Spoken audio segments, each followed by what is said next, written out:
Sir, ప్రత్యేక హోదా ఇక ముగిసినటువంటి అధ్యాయం అని చెప్పి కేంద్ర ప్రభుత్వం ఒకటికి 10 సార్లు చెప్తూ వచ్చింది. మరి ఇలాంటి నేపథ్యంలో ప్రజాశాంతి పార్టీ అధినేత కేఏ పాల్ ఏపీ హైకోర్టుని ఆశ్రయించటం, కోర్టు కూడా కేంద్ర ప్రభుత్వానికి నోటీసులు ఇచ్చింది. మరి ఇది ఏ విధంగా ముందుకు వెళ్ళే అవకాశం ఉంది? మరి ప్రత్యేక హోదా మీద ఏపీకి ఆశలు చిగురించినాయి అని అనుకోవచ్చా?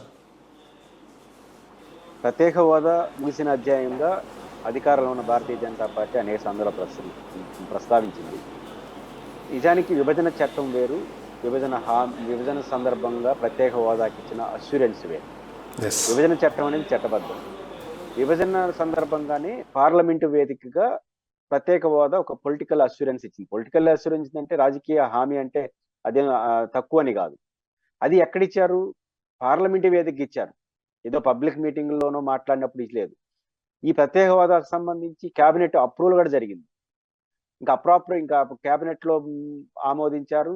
ఆ తర్వాత ప్లానింగ్ కమిషన్ పంపించారు, నోటు పంపించారు. అంటే కేబినెట్ ఆమోదిస్తే ఆటోమేటిక్గా అమలు అవుతుంది. నోటు పంపించారు. నీతి ఆయోగ్ ఇచ్చిన దాన్ని ఆధారం చేసుకుని కేబినెట్ అప్రూవల్ చేసేస్తే ప్రత్యేక హోదా అమలు అవుతుంది. దానికి ఏం పెద్ద ఇబ్బంది ఏం లేదు. కానీ కేంద్ర ప్రభుత్వం ఇవ్వాలని ఇంట్రెస్ట్ చూపట్లేదు. ప్రత్యేక హోదాని చట్టబద్ధంగా సాధించుకోలేం కానీ, అంటే లీగల్గా సాధించుకోలేం కానీ, నైతిక హక్కు ఉంది.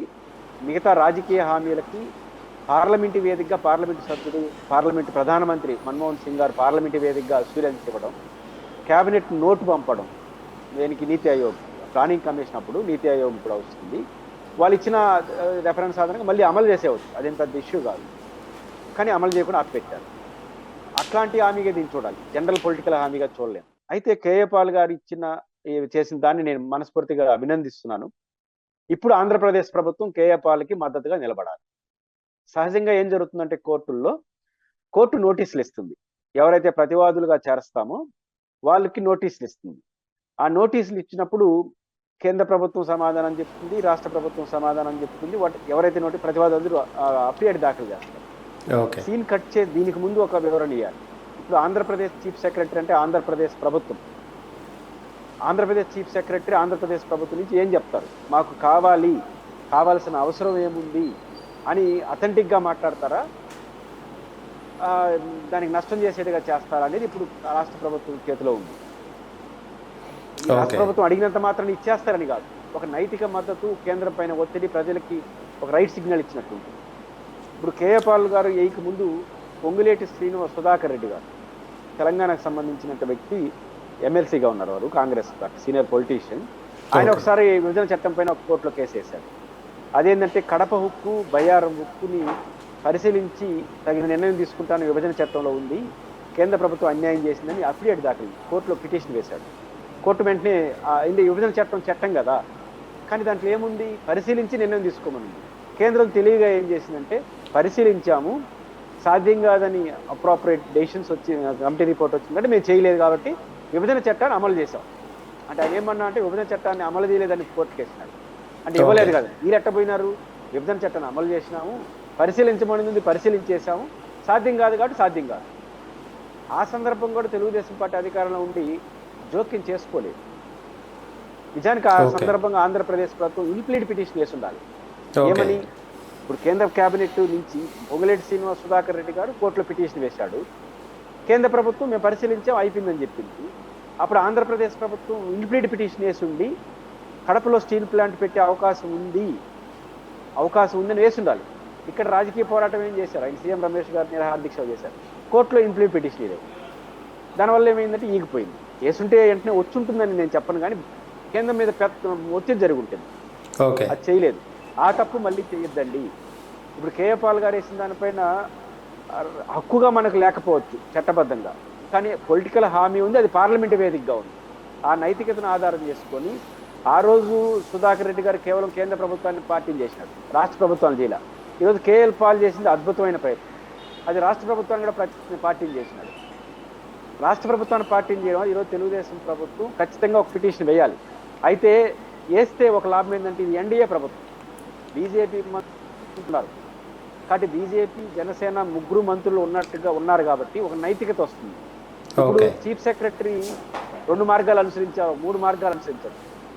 అవసరం లేదన్నట్టు చేయొచ్చు, లేదా మాకు అవసరం ఉందని ఆ పిటిషన్ పార్టీగా స్పందించవచ్చు. ఓకే. కేంద్ర ప్రభుత్వానికి సహకరించాలనుకుంటే అసలు స్పందించకుండా ఉండదు.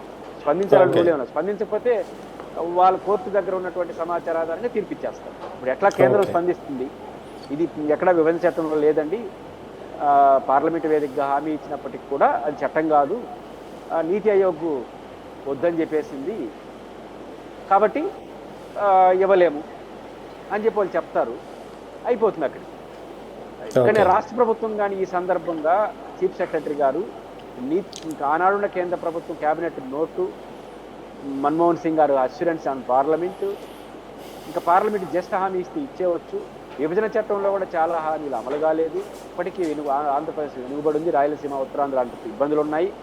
కాబట్టి మాకు ఇస్తే బాగుంటుంది, పునఃపరిశీలి. నీతి ఆయోగ్ చెప్పింది ఏమి వేదాంతం ఏం కాదు, ఎందుకంటే నీతి ఆయోగ్ జనరల్ అడ్వైజ్ చేస్తారు. చాలా కొన్ని రాష్ట్రాలకు ఇంకా కొన్ని కొనసాగిస్తున్నారు, కొత్తగా ఈకపోయినా ఎక్స్టెండ్ చేస్తున్నారు. కాబట్టి ఎందుకు ఇవ్వకూడదు, ఇస్తే బాగుంటుందని కానీ చీఫ్ సెక్రటరీ వేస్తే కేంద్ర ప్రభుత్వం ఇరుకును పడుతుంది. రెండు రకాల, ఒక రాష్ట్ర ప్రభుత్వం అడగడం ద్వారా ప్రజలకి ఒక మళ్ళీ మాకు కావాలనే కోరిక కలుగుతుంది. రెండో విషయం, బీజేపీతో కూడుకున్న రాష్ట్ర ప్రభుత్వం అయిన వల్ల నైతికత పెరుగుతుంది. అట్లా కాబట్టి దాన్ని అనుసరిస్తే బెటర్. కేఏ పాల్కి మద్దతుగా నిలబడితే రాష్ట్ర ప్రభుత్వం బాగుంటుంది. ఇది ఫస్ట్ పాయింట్. కేఏ పాల్ గారిని అభినందించాలి, ఎందుకంటే రాష్ట్ర ప్రభుత్వాన్ని కూడా ముద్దాయిం చేశాడు ఆయన.